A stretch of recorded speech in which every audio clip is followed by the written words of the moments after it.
मैं खास बात के तौर पर, उदाहरण के तौर पर आपको रोहित वेमुला का रेफरेंस देना चाहता हूं इस बात को प्रमाणित करने के लिए कि रोहित वेमुला को मजबूर किया गया सुसाइड करने के लिए, इसलिए वो सुसाइड नहीं है, वो हत्या है। कांग्रेस के तरफ से राहुल गांधी हैदराबाद यूनिवर्सिटी में गए और वो आंदोलन करने वाले विद्यार्थियों का हौसला बढ़ाया, वो मामला आगे बढ़ गया, आंदोलन आगे बढ़ गया।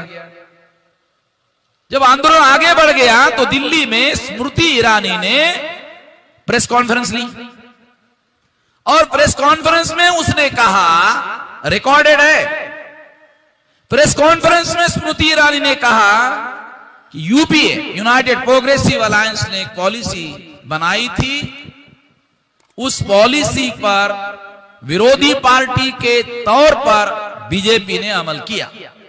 बनाया था कांग्रेस ने, यूपीए ने, उस पर अमल करने का काम बीजेपी ने अपोजिशन पार्टी के तौर पर काम किया। मगर जो नीति कांग्रेस ने बनाई, राहुल गांधी ने हैदराबाद जाकर उस नीति का उल्लंघन किया। गुप्त बातें बता रहा हूं मैं, उसने प्रेस कॉन्फ्रेंस में ये बातें कही, ये उल्लंघन किया। प्रेस कॉन्फ्रेंस में स्मृति ईरानी ने ये बात कही। उसके बाद राहुल गांधी हैदराबाद से जब दिल्ली वापस गए तो बीजेपी और कांग्रेस के बीच में पर्दे के पीछे मीटिंगें हुई और ये मीटिंगों में यह तय हुआ कि कांग्रेस की पॉलिसी पर हमने अमल किया था, तो कांग्रेस अपनी ही पॉलिसी का उल्लंघन क्यों कर रही है।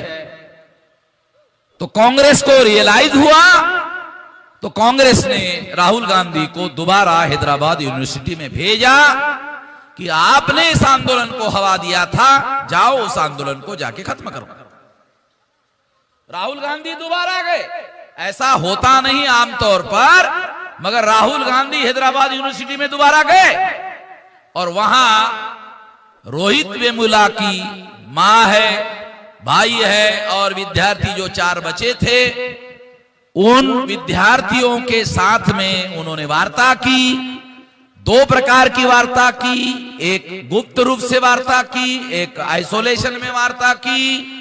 और इन वार्ता में उन्होंने ये बात कही कि हम इस मुद्दे पर संसद बंद करने वाले हैं, अब हैदराबाद यूनिवर्सिटी के अंदर आंदोलन बंद करो। राहुल गांधी ने जाकर वो आंदोलन बंद करवाया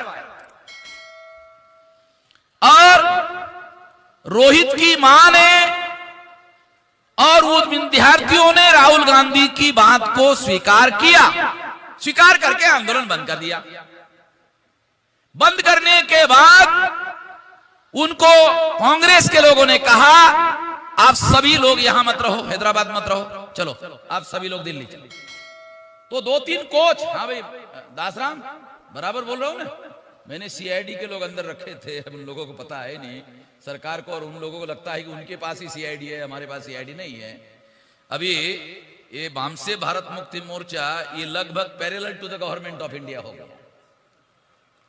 रहमानी साहब, हर जगह हमारे आदमी अंदर है, ये वामसे कर्मचारियों का संगठन है, किसी को पता नहीं, हर जगह आदमी अंदर है,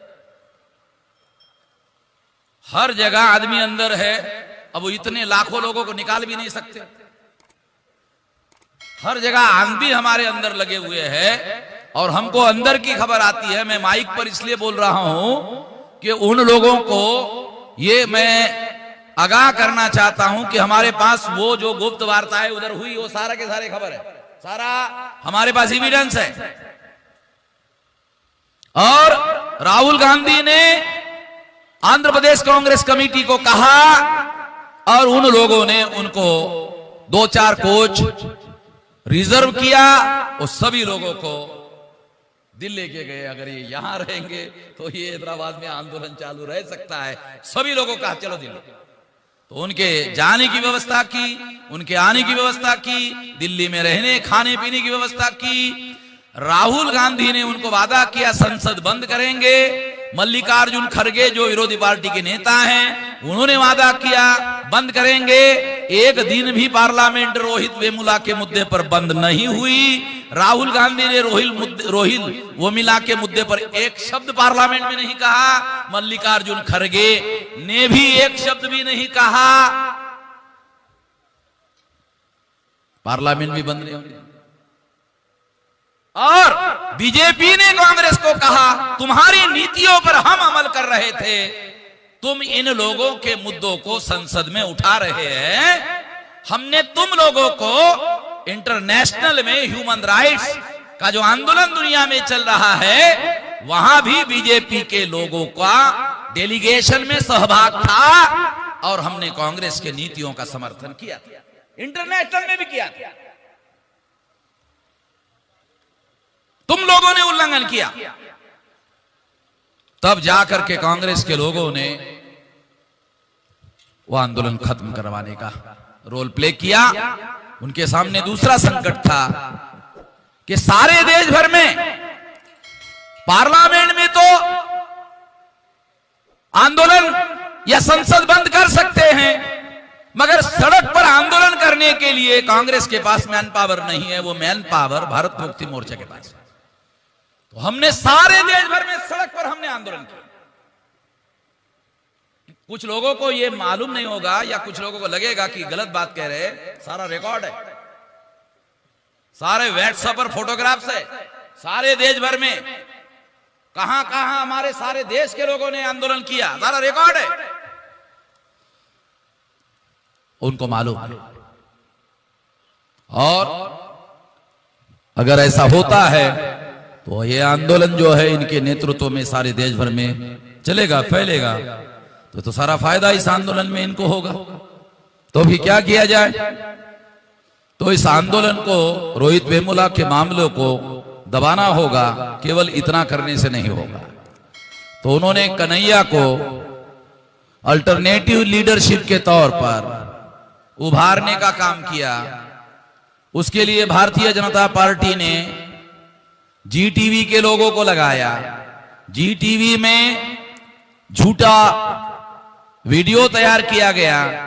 जब झूठा वीडियो तैयार किया जा रहा था तो जी टीवी के संपादक विभाग के एक संपादक ने इस्तीफा दे दिया। ये मालूम नहीं था, मगर उसने इस्तीफा देने की वजह से वो बात जो पर्दे के पीछे हो रही थी वो सामने आ गई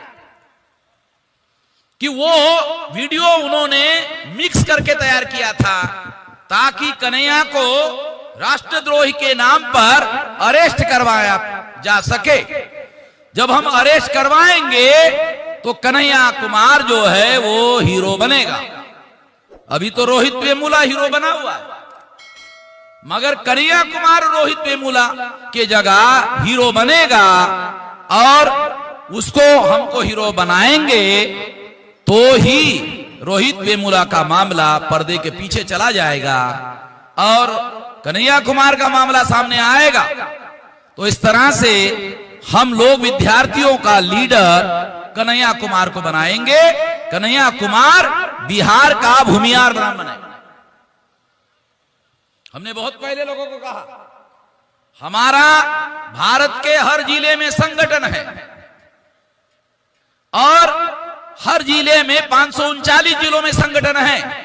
हमको टेलीफोन करने की जरूरत है और कहने की जरूरत है, जरा उसके घर में जाओ तो जरा जानकारी करके आओ, तो ये फला फला आदमी जो है फला फला नाम है, जब जाओ तो उसके बाप का नाम, उसके माँ का नाम, उसके चचा का नाम, सारा का सारा हमारे पास इकट्ठा हो जाता है। हमारे पास तो फर्स्ट हैंड इंफॉर्मेशन होती है। अखबारी कतरनों पर हम यकीन नहीं करते, वेरीफाई करके हमारे पास सारा जानकारी इकट्ठा हो जाती है। सारा नेटवर्क सारे देश भर में फैला हुआ है। तो सारी जानकारी हमारे पास थी और सबसे पहले जो है सोशल मीडिया में हमने इस बात को एक्सपोज किया। तो इस तरह से उन्होंने प्लान बनाकर, और हैरान करने वाली बात आपको बताता हूं, कांग्रेस इसमें शामिल, बीजेपी इसमें शामिल, और हैरान करने की बात सीताराम येचुरी इसमें शामिल। दासराम समझ रहे ना, सीताराम येचुरी भी इसमें शामिल। अगर सीताराम येचुरी इसमें शामिल नहीं होता तो कन्हैया कुमार का मामला नेशनल लेवल पर उभरता ही नहीं। इसका मतलब है फ्लोर ऑफ द पार्लियामेंट में ब्राह्मण लोग चाहे किसी भी पार्टी के हो, वो floor of the parliament on the floor वो कोऑर्डिनेशन करके काम करते हैं। वली रहमानी साहब विधानसभा में शायद अध्यक्ष या उपाध्यक्ष रहे हैं, तो फ्लोर ऑफ द पार्लियामेंट क्या मामला है वो मुझे आपको बताने की जरूरत नहीं है। आप समझते हैं कि पर्दे के पीछे floor of the parliament and floor of the assembly क्या होता है, कैसे होता है, क्या खेल खेला जाता है। वो निश्चित रूप से ये खेल हमारे सामने हुआ और इस आंदोलन को दबाने का षड्यंत्र किया।